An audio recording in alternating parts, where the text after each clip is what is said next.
Atau masih dalam perjalanan? Di perjalanan. Hah? Di perjalanan ada yang Sampai dalam undangan di Surabaya, di Surabaya calonnya. Apakah Zoom itu? Termasuk nanti kalau. Baik, anak-anakku sekalian. Hari ini anak-anakku mendapat vitamin untuk menuju keluarga bahagia. Hari ini anak-anakku mendapat masukan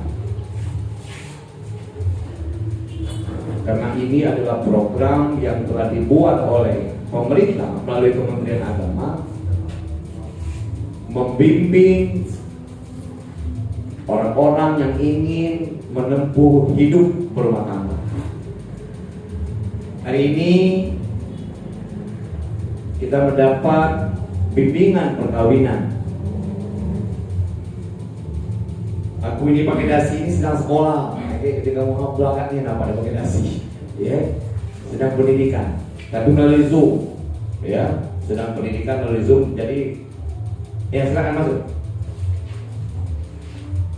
Tapi izin sebentar, Minggat, untuk memberikan materi ini kepada anak-anakku sekalian.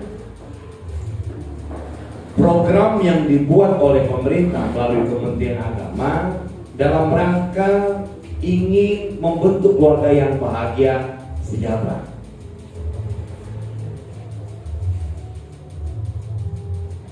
Dalam satu negara itu terdiri dari kumpulan masyarakat. Kumpulan masyarakat itu terdiri dari kumpulan keluarga. Kumpulan keluarga itulah anak-anakku sekalian ingin membentuk suatu keluarga. Artinya baik buruknya suatu negara, suatu kabupaten, suatu kecamatan, suatu desa itu berangkatnya dari baik dan buruknya keluarga. Apapun yang kita lakukan dalam keluarga ini akan mencerminkan situasi dan kondisi yang melekat pada suatu desa atau kecamatan. Hari ini anak-anakku sekalian akan menempuh perjalanan yang begitu menurut saya begitu dahsyat. Kenapa dikatakan dahsyat? Merubah perilaku dari hidup membujang, hidup sendirian menjadi perilaku perbuatan hidup berkeluarga. Ini yang penting, ya.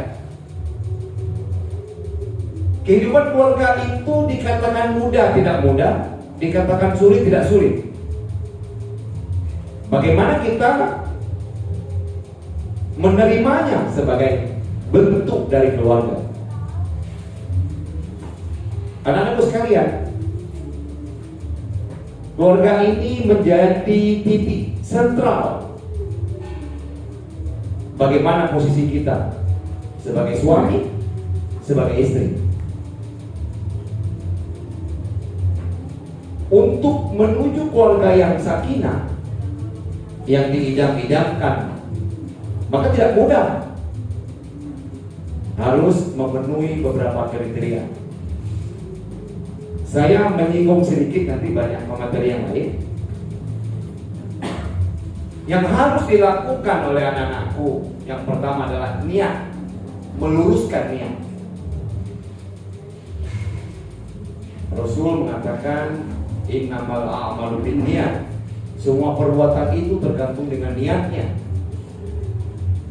Artinya, pada saat kita berniat untuk menikah sekedar hura-hura, maka itu yang didapatkan. Pada saat kita berniat menikah ingin balas dendam, maka itu yang kita dapatkan dalam keluarga. Maka hukum nikah itu mubah, dibolehkan. Tapi ia bisa berubah menjadi haram, bisa berubah menjadi makruh, bisa berubah menjadi wajib, bisa berubah menjadi sunnah. kondisi kita. Kalau anak-anakku sekalian berniat menikah itu ingin balas dendam karena dulu pernah menolak cintaku, sekarang diolah galaknya karena pula berhasil, kau tunggu. Setelah aku menikah dengan kau selesai. Nak aku sikso. Tak boleh keluar rumah. Dalam kamar tulang. Artinya di sana hukumnya menjadi haram. Padahal hukum asalnya ubah. Maka oleh karena itu, bagaimana perasaan kita? Maka saya katakan meluruskan niat. Jangan salah niat.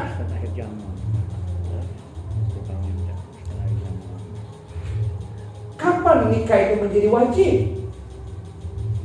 Pada saat semua persyaratan dari segi usia, umur, dari segi finansialnya, ekonominya sudah memadai, dan itu menjadi wajib. Karena apa?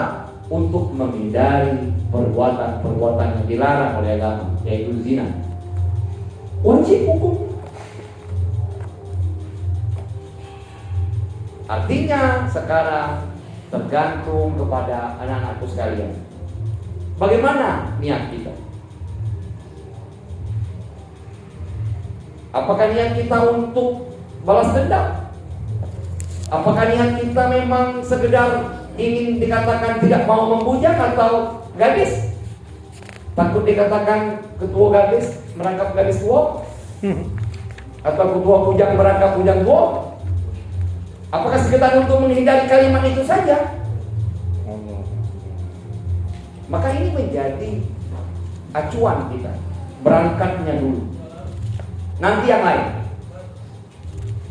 Kalau sekarang masih berniat untuk sekedar hura-hura, ingin mempertontonkan kepada halayak aku udah cocok menjadi bapak, menjadi rumah,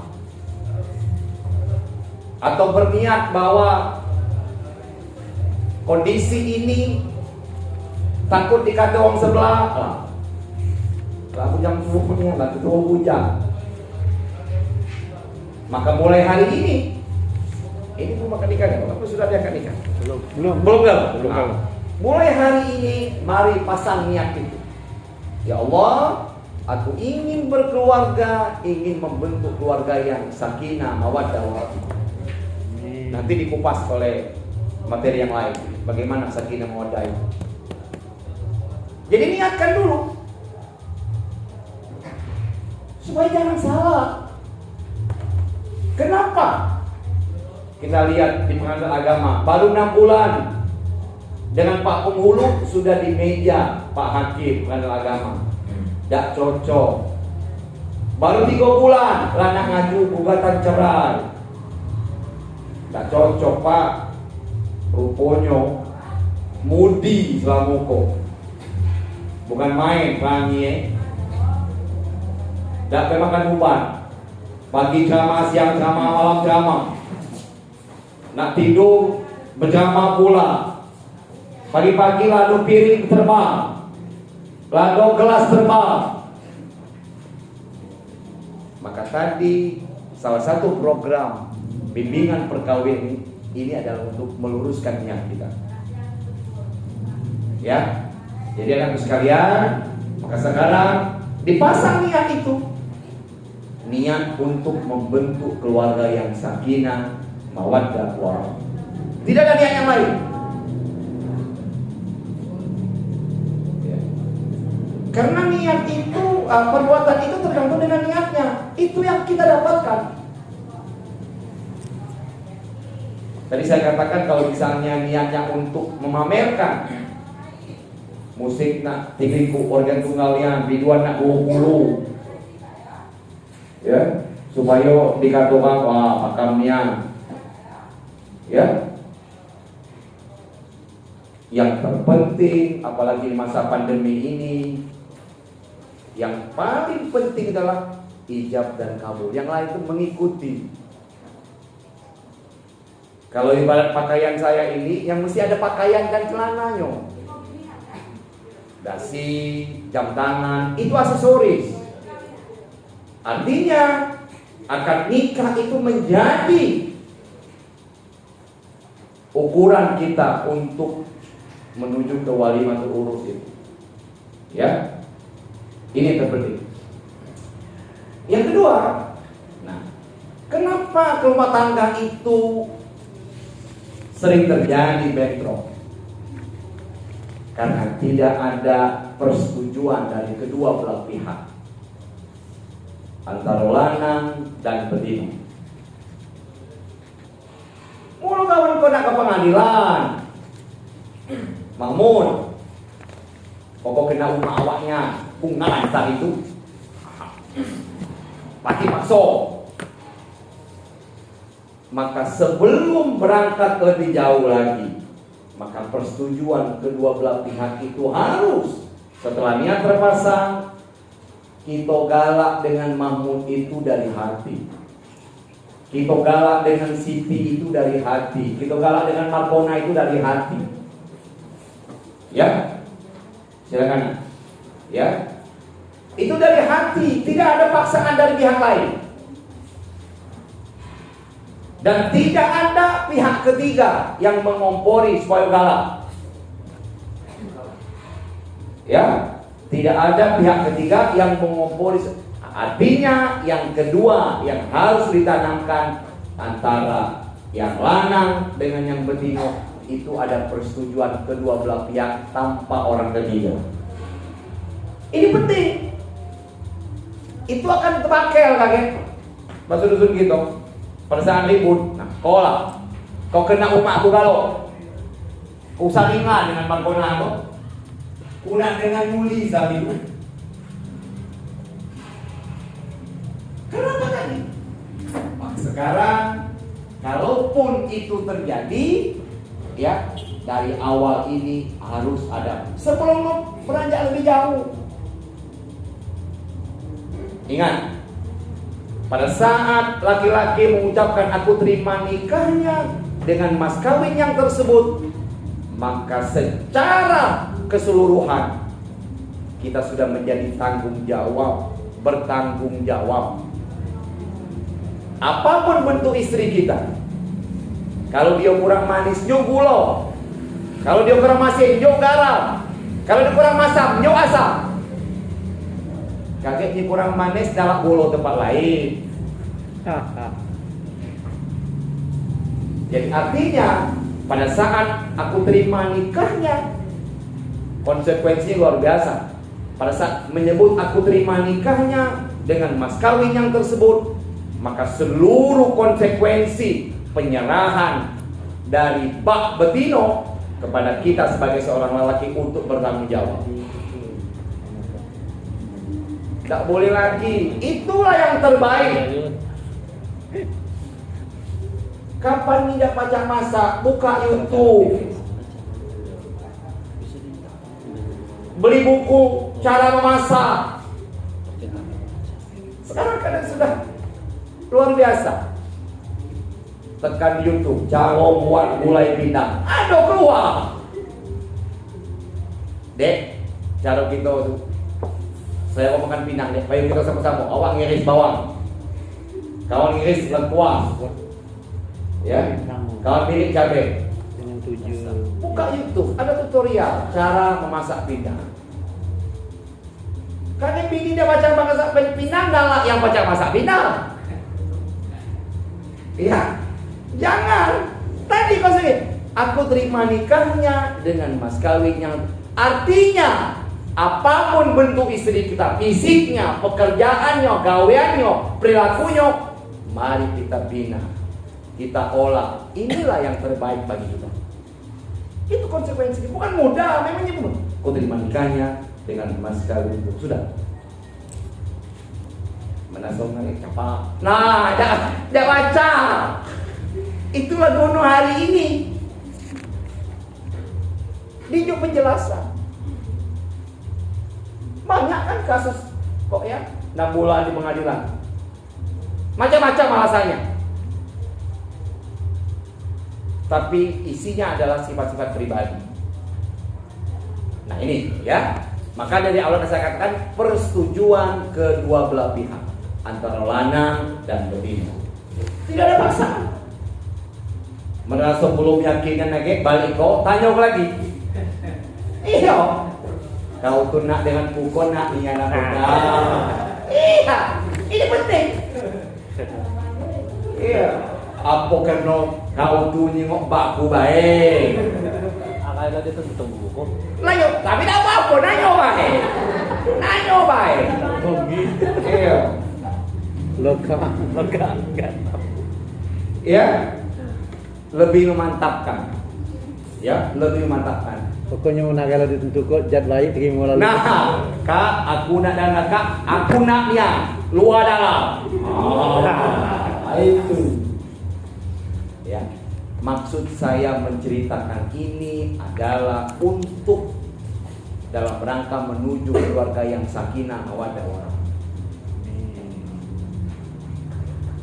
Banyak kejadian-kejadian terjadi di masyarakat kita. Karena memang ada pihak ketiga, tapi insya Allah mudah-mudahan yang ikut bimbingan ini memang anak luar dalamnya. Ya. Kapal anak tali KUA itu Yonia itu. Ya. Jangan lagi hamba. Ini yang terpenting. Baik. Yang ketiga, ada regulasi di negara kita mengenai batas usia menikah. Ini yang perlu dipahami dan bisa diinformasikan kepada yang lain, kepada keluarga kita. Dalam regulasi itu usia untuk gadis adalah 19 tahun, laki-laki 21 tahun. Ya, 19 ya, regulasi baru apa 21? 19 juga ya. Di bawah 19 itu tidak boleh mesti ada izin dari pengambil. Lebih tua dah aku cak lapor. Ya, kalau lebih tua dah lapor. Banyak sekarang kasus yang terjadi, tapi udah beda KTE yang di bawah 19. Ada juga. Tidak masuk. Oh, ada masuk dalam lingkungan gitu. Ya, di luar. Di luar. Ya. Jadi ini regulasi kita memberikan penjelasan bahwa usia nikah itu minimal 19 tahun. Ngapo 19 tahun? Karena memang dari segi fisik, dari segi mental, dari segi psikologis, 19 tahun itu bisa untuk membina rumah tangga. 14 tahun masih main yeye. Ya. Lagi balik, lagi main yeye, rumah. Mana Markona binyawa, oh nak main yeye. 14 tahun. Psikologisnya tidak mencerminkan itu. Ya. Nah, jadi 19 tahun itu artinya dari segi kesehatan juga reproduksinya sudah bisa membaik. Nah, jadi ini batas usia ini dalam rangka menuju keluarga yang sakinah tadi, ya. Bagaimana kita menciptakan keluarga yang sakinah? Yang terakhir dari saya, nanti setelah akad nikah kita akan mengadakan walimatul urus. Kata Rasulullah, walimatul urus itu fungsinya memberitahu, menunjuk tahu dengan masyarakat. Fungsi walimatul sedekah itu bahwa Markona dengan Abdul ini lah nikah. Kalau dia berjalan berdua, jangan digerbak dua kiri ini.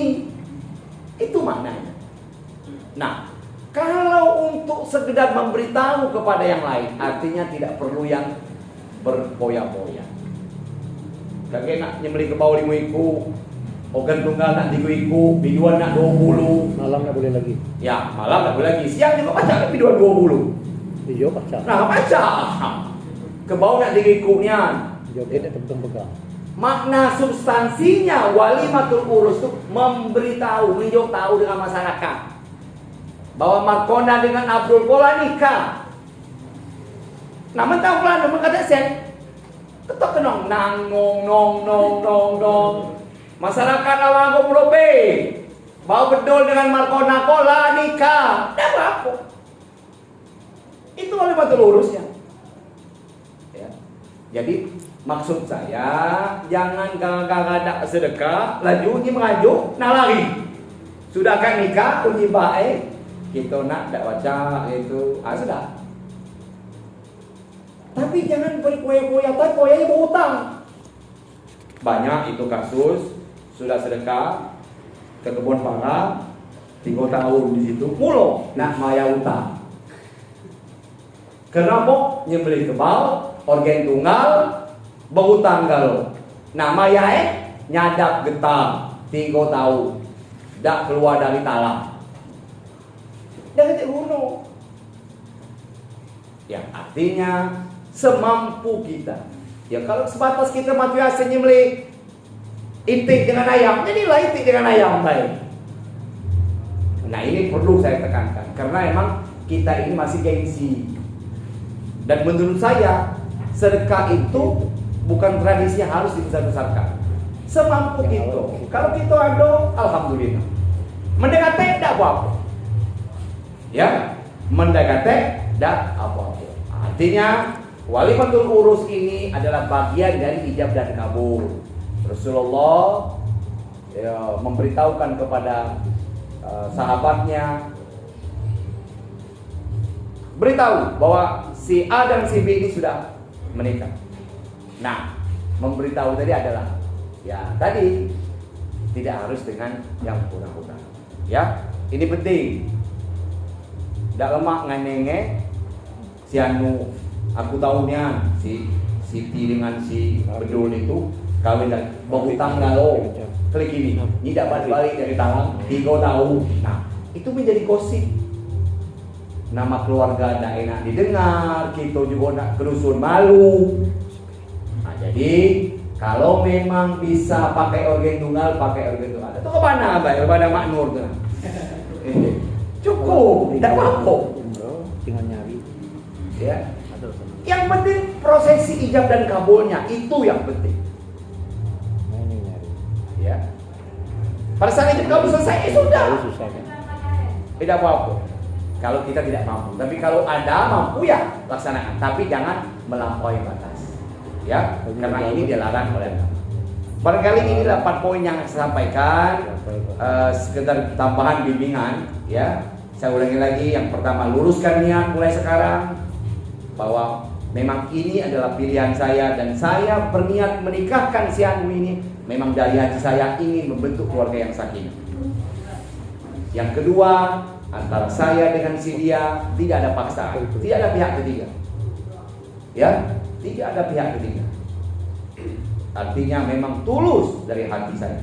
Yang ketiga, masalah usia bisa diinformasikan kepada yang lain sebagai bentuk sosialisasi dari kantor urusan agama kecamatan.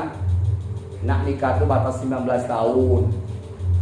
Ya, di bawah 19 tahun tahan kok baik. Ya, jangan ngeriti ego. Kau boleh hujan, ya. Rakyat situ, rakyat situ. Menyekau dengan pasangan dulu, ya. Yang keempat, perayaan walimatul urus cukup sederhana saja. Ya. Yang terpenting prosesi ijab dan kabulnya itu sudah terlaksana dengan baik.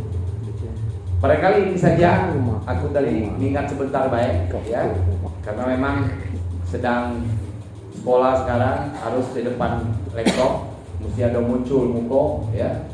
Karena memang kamu tidak muncul dicatat Pak Ali. Ya. Jadi karena perintah Pak Kasidi masih mesti hadir, baca gitu. Iya. Yang punya gawe ini Kasidi mah. Iya. Jadi Pak Kasidi mas berangkat Pak, berangkat. Iya, perintah dia. Raban tuh ya. Iya. Aksara sudah ilu mendekati ke pekakan. Iya. Barangkali itu saja. Terima kasih. Mohon maaf. Selamat kepada anak-anakku sekalian. Pesan saya menjelang hari H ijab dan kabul, jaga kesehatan. Tidak boleh lagi kalau dulu 40 hari. Ini dosa 40 hari dosa. Ya. Kalau dulu 40 hari menjelang akan nikah tidak boleh keluar rumah. Sehari itu. Kini boleh, yang penting-penting baik. Ya. Yang tidak penting tidak usah keluar. Memang ada baik antara percaya dan tidak percaya. Ujung dua. Jom, uji nenek kapan nak nikah, mata-mata baik, jangan guna motor, kaki ada apa-apa. Memang kadang-kadang ada terjadi. Itu kan percaya dan tidak percaya. Tapi menurut saya kita harus menjaga kondisi fisik kita. Kaki menjelang hari H, batuk, demam, menggigil, mana juga biar malaria, ya. Kalau memang bukan genitik, bukan malaria. Nah, aku terima nikahnya. Nah, bahaya gitu ya. Jadi jago fisik. Kalaupun yang tidak penting, yang tidak prinsip, nyuk yang lain kawinnya. Ya, menjelang hari H, ini penting. Jangan sampai menjelang hari H kondisi fisik kita down, menurun. Apalagi sekarang COVID ini masih merajalela, ya, masih merajalela. Jangan dikata gitulah sehat, itu OTG, orang tanpa gejala, ya. Nah, jadi jangan OTG. Jadi fisik, tetapi artinya jangan mentang-mentang tidak boleh itu kalau kamar, tidak boleh tak ke rumah atau hari, nah kacau pula, gawe ya. Artinya pada hal yang prinsip yang mesti kita gawe, gawe. Tapi yang tidak prinsip serahkan kepada yang lain. Iya. Itu saja yang dapat saya sampaikan. Selamat ya dalam rangka menuju ijab dan kabul. Mudah-mudahan Allah selalu berikan kekuatan kepada anak-anak sekalian dalam rangka menuju ijab dan kabul. Tidak ada hambatan, tidak ada halangan, baik halangan secara syar'i maupun halangan secara administrasi. Ya, sehingga Pak Tua, Pak Penggulu pada saat mencatat tidak ada hambatan. Itu saja. Mohon maaf. Bila taufiq wal hidayah. Assalamualaikum warahmatullahi wabarakatuh. Waalaikumsalam warahmatullahi wabarakatuh. Pasti lah.